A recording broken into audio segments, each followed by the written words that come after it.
देखो ज़ावियार, मैं तुम्हें साफ-साफ बताना चाहता हूँ कि ये वही लड़की है जिसके पीछे तुम लड़ झगड़ कर सबसे जंग लड़ के तुमने उसको जीता था और आज देखो तुम उसका क्या हाल कर रहे हो। मुझे तो नहायत अफ़सोस हो रहा है तुम्हारी सोच पे कि तुम नया भाभी के साथ ऐसा कैसे कर सकते हो। वो बेचारी अकेली तन्हा ये जंग लड़ रही है। हालाँकि तुम बड़े अच्छे तरीके से जानते हो कि घर में उसे कोई भी पसंद नहीं करता है। सिर्फ दादी जान के अलावा कोई भी उसका सगा नहीं है। जिस पर वो कहता है कि तुम्हें परेशान होने की कोई ज़रूरत नहीं। तुम लोग सब मिल चुके हो और इस नायाब ने तुम्हारा और दादी जान का दिमाग ख़राब कर दिया है और आप लोगों के दिमाग पे पट्टी डाल दी और आप लोगों को कुछ भी नज़र नहीं आ रहा। अरे भाई, सबको उसकी हरकतें नज़र आ रही हैं, लेकिन आप लोगों को बिल्कुल कोई बात महसूस नहीं हो रही है। पता नहीं आखिर क्या मामला है आप लोगों का। जिस पर आप देखेंगे कि वो कहता है कि मैं आइंदा से कभी ऐसा ना देखूं कि आपने उनके साथ कोई नाइंसाफ़ी की है। इस बात को मैं कभी बर्दाश्त नहीं करूंगा। जिस पर ज़ावियार उससे उलझ पड़ता है और कहता है कि तुम मेरे और नायाब के दरमियान मत आओ। समझ आई है, और मैं देख रहा हूँ कि काफ़ी दिनों से तुम्हें कुछ ज़्यादा ही उसकी हमदर्दी का बुखार चढ़ा है। और बस मैं ये बात तुम्हें साफ साफ कहना चाहता हूँ, अपने दिमाग को ठीक कर लो और उस लड़की से दूर रहो। और बेहतर यही है कि अपनी बीवी की तरफ ध्यान दो ताकि तुम्हारा ध्यान बटा रहे, वरना तुम इधर उधर मुंह ही मारते रहोगे।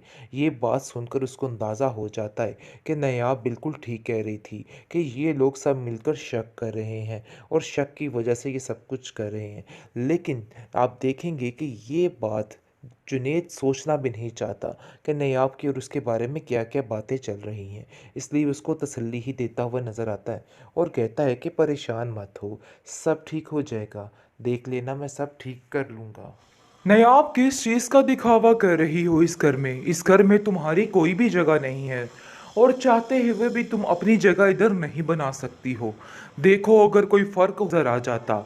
असल बात तो ये है कि ऐसा ना हो कि तुम जुनैद की बातों में लग के अपने आप को बड़ी महारानी तस्वर करने लग जाओ। तुम्हारा ये रवैया बिल्कुल गलत है। जिस पर आप देखेंगे कि तानिया कहती है कि आप बिल्कुल ठीक कह रही हैं, ये लड़की बिल्कुल नहीं बदलने वाली और पता नहीं क्या क्या करेगी। आप इसके हाथ से सारे इख्तियारात ले लीजिए, क्योंकि मुझे नहीं लगता कि कोई मामला ठीक है। ऐसा लग रहा है कि सब कुछ गलत होने जा रहा है।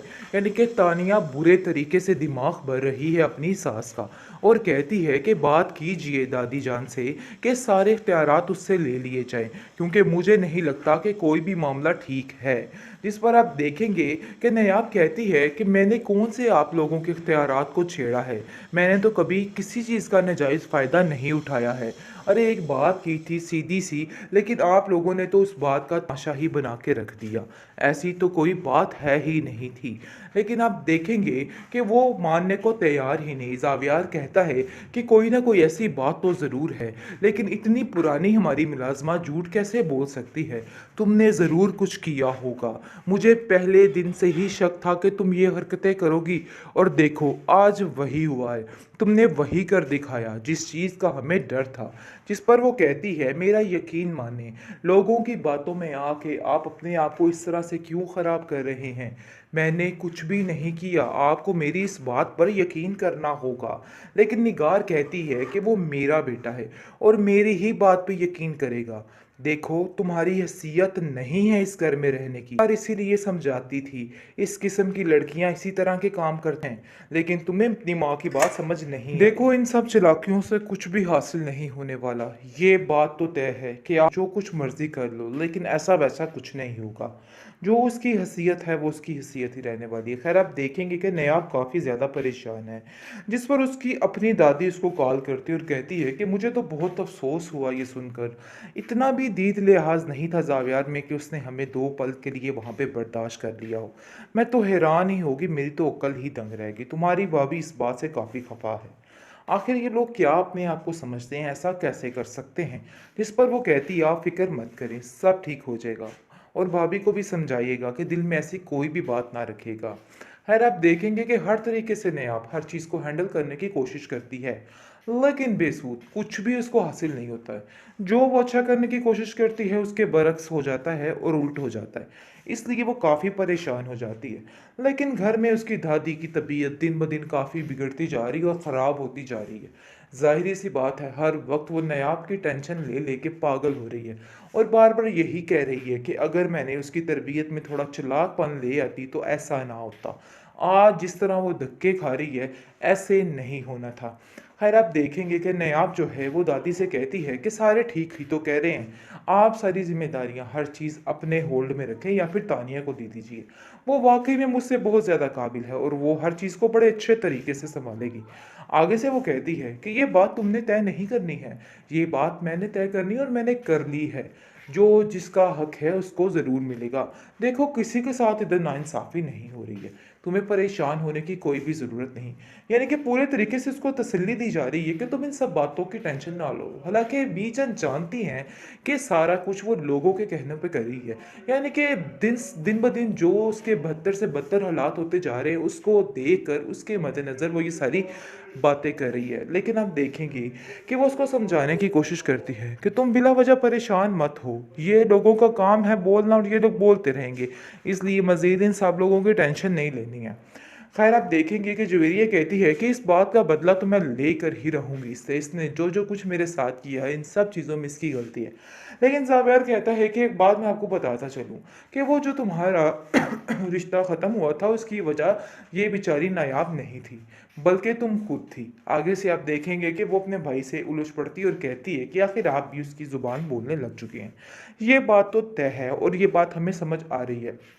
लेकिन वो उसको समझाने की कोशिश करता है कि मुझसे खुद नायला आंटी की बात हुई है, उन्होंने मुझसे खुद सारी बात की है। इसलिए किसी पर बिला वजह तोहमत और इल्ज़ाम लगाने से बेहतर है कि अपनी ज़ुबान को बंद रखा जाए और मज़ीद इस तरह की कोई भी बात आइंदा से तुम नहीं करोगी। चाहे जो कुछ भी है उसका एक हक है इस घर में और तुम्हें ये बात समझनी होगी। आप लोग इस बात को समझने की तरफ नहीं जा रहे हैं।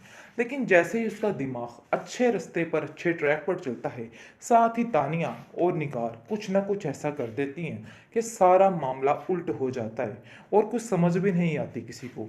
खैर आप देखेंगे कि दादी समझाती है नायाब को कि नायाब तुम परेशान मत हो, देख लेना तुम्हारा जो मुकाम है वो मैं तुम्हें दिलवा कर ही रहूँगी। चाहे ये लोग लाख कोशिशें कर ले उसके बावजूद भी इनको कुछ हासिल नहीं होने वाला। ये बात तो तय है।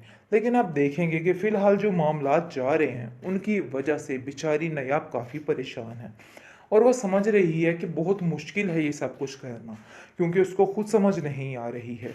लेकिन वो इस चीज़ को लेके चलती है और सबकी बातों पर यकीन करती है। यानी कि जैसे जुनैद उसको अपनी बहनों की तरह ट्रीट करके उसका बता रहा है कि तुम्हें थोड़ी चालाकी और होशियारी दिखानी है और उसकी काफ़ी ज़्यादा हर चीज़ में मदद कर रहा है। ये बात उसके लिए काफ़ी ज़्यादा मददगार साबित हो रही है। लेकिन दूसरी तरफ दादी भी हर मुमकिन कोशिश कर रही है कि हर तरीके से इसको सेव किया जाए और इसको थोड़ा होशियार बनाने की कोशिश की जाए।